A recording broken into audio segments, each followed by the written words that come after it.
po sa statement ni President yesterday that police will intervene in case of violence, may we have the palace's reaction on Bayan Muna's reaction dito po na the President should not dictate how people should express their rage amid large-scale corruption and that the President's focus should be on flood control and not protest control?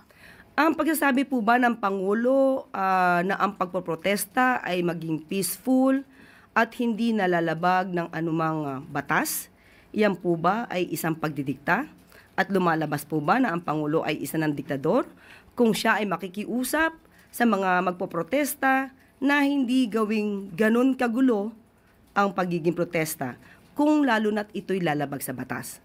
Kung magkakaroon po ng gulo, hindi po ibig sabihin niya na hindi po papasok ang mga law enforcement agencies kung may maaapektuhan naman po mga inosente.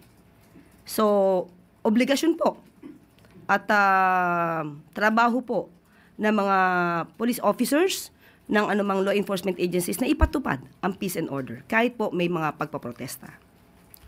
Next question, Ana Bajo.